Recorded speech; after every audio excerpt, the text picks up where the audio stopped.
दिल्ली की रानी। एक थी रानी। क्योंकि राजा की मौत एक हादसे में हो गई थी, रानी को ही राज्य संभालना पड़ रहा था। रानी का नाम था रानी रश्मिवती। रानी ईमानदार थी और प्रजा की सेवा में लगी रहती थी।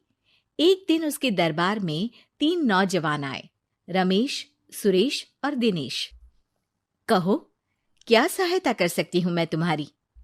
हम आपके दरबार में काम करना चाहते हैं ताकि जनता की सेवा कर सके। लेकिन अभी तो तुम्हारी उम्र बहुत छोटी है। तुम लोगों को तो अभी अपनी पढ़ाई पर ध्यान देना चाहिए। हमारा मन पढ़ाई में नहीं लगता। माता पिता को लगता है कि हम किसी के लायक नहीं है और हम साबित करना चाहते हैं कि हम लायक हैं। उत्साह बहुत अच्छा है, मगर अभी उम्र कच्ची है तुम लोगों की। अरे उम्र से क्या होता है रानी जी? शास्त्रों में लिखा है कभी किसी के ज्ञान को उसकी उम्र के आधार पर नहीं देखना चाहिए। बात तो सही है तुम्हारी। और अगर सच में तुम अगर ये संकल्प करके आए हो कि तुमको यहाँ काम करना है, तो पहले परीक्षा देनी पड़ेगी। 3 परीक्षा।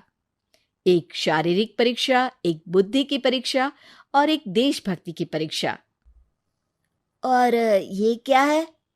वो मंत्री महोदय तुम्हें समझा देंगे। हमारे पास समय नहीं है। अगर तुम लोग तैयार हो तो बताओ।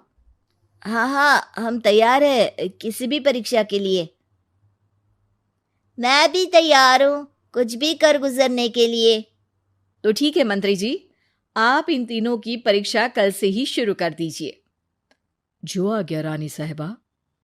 अगले दिन से ही तीनों की परीक्षा शुरू हो जाती है। पहले शारीरिक परीक्षा, यानी किस में कितना है दम, ये देखेंगे हम। क्योंकि शरीर में दम होगा तभी तो प्रजा की सेवा में दम लगा पाओगे। हमें क्या करना होगा? वो पेड़ दिख रहा है, जो सबसे पहले चढ़ेगा उस पे दरबार में नौकरी पाने के अवसर उसी के बढ़ जाएंगे। मैं चढ़ता हूँ। अरे रुको रुको, गिनती गिनने दो। 1 2 3। 3 की गिनती के बाद रमेश और सुरेश भागकर पेड़ के पास गए, मगर दिनेश आराम से पेड़ के पास गया। जैसे ही रमेश और सुरेश आधे पेड़ तक चढ़ गए, दिनेश ने उन दोनों की टांग पकड़ के उन्हें नीचे गिरा दिया और खुद पेड़ पर चढ़ गया।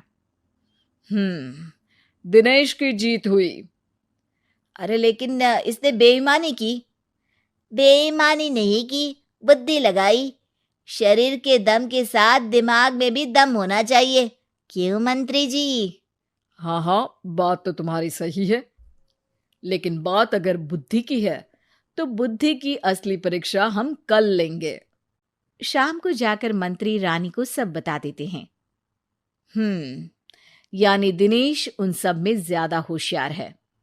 जी रानी साहिबा। अगले दिन तीनों की बौद्धिक परीक्षा का समय होता है। आज हमें क्या करना है मंत्री जी? थोड़ा सब्र करो, कल जल्दबाजी में ही हारे थे तुम। सही कह रहे हैं मंत्री जी। अरे तू क्यों ज्यादा बोल रहा है? तू भी तो हारा था ना कल। ए दिनेश, ज्यादा होशियार मत बन। अरे अरे अरे, लड़ो मत। आज की परीक्षा पर ध्यान दो। आज की बौद्धिक परीक्षा में ये कुछ बोरे हैं, कुछ में नमक है और कुछ में रुई। जिसको जो ले जाना है उठा लो। देखते हैं कि कौन जल्दी से कोई भी एक बोरा नदी के उस पार लेकर जाता है। समय शुरू होता है अब।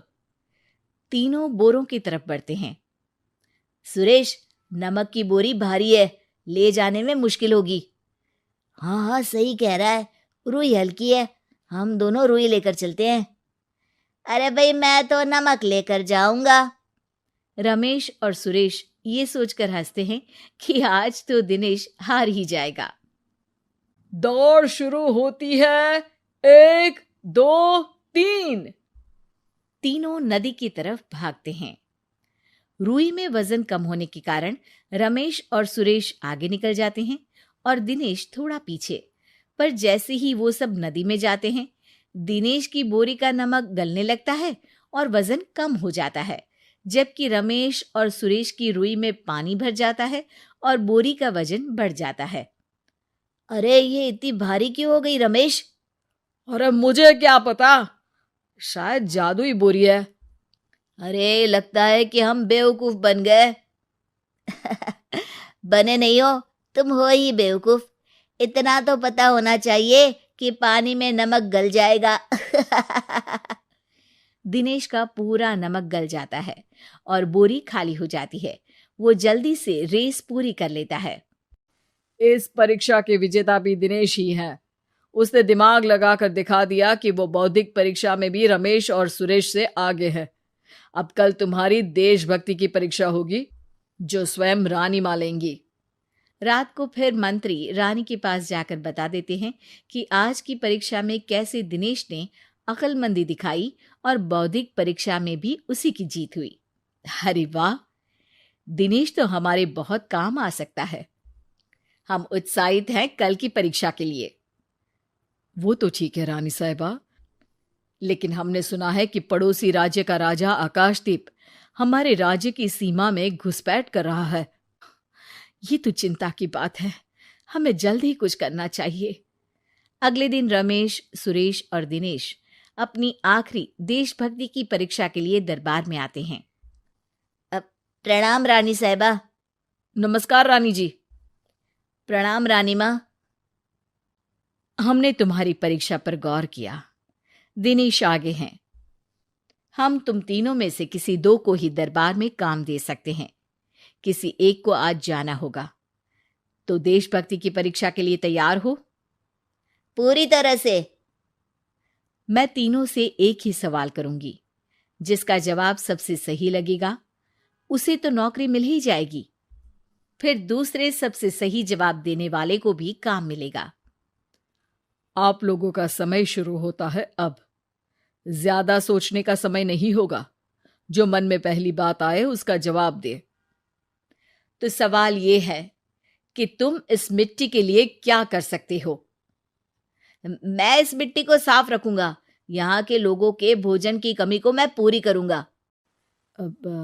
मैं यहाँ के लोगों को गले लगा लगा के उनको खुशी दूंगा रानी माँ, और गरीबों के लिए घर बनवाऊंगा। मैं इस मिट्टी के लिए किसी की जान भी ले सकता हूँ रानी माँ। मंत्री, दिनेश को एक तलवार दो। जी रानी जी।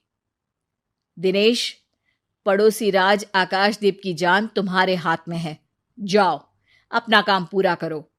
आज रात को तुम उस पर हमला करोगे जब वो सो रहा होगा। दिनेश वहां से चला जाता है।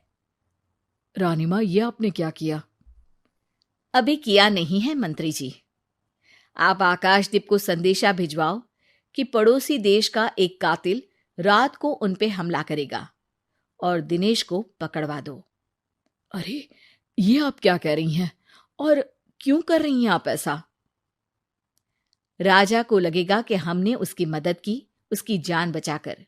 वो हमारे राज्य का पीछा छोड़ देगा और हमारा एहसानमंद हो जाएगा। और दिनेश का क्या होगा?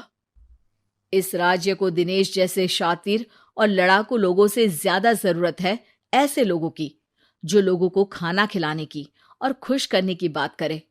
और ये गुण सुरेश और रमेश में है। इन्हें नौकरी दे दो।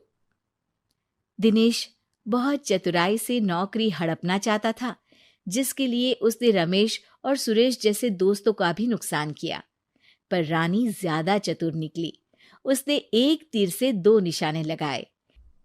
दिनेश जैसे खूंखार युवक को राज्य से बाहर करवा दिया और पड़ोसी राजा आकाशदीप को अपना एहसानमंद कर लिया। पूरा दरबार रानी की जय जयकार कर रहा था।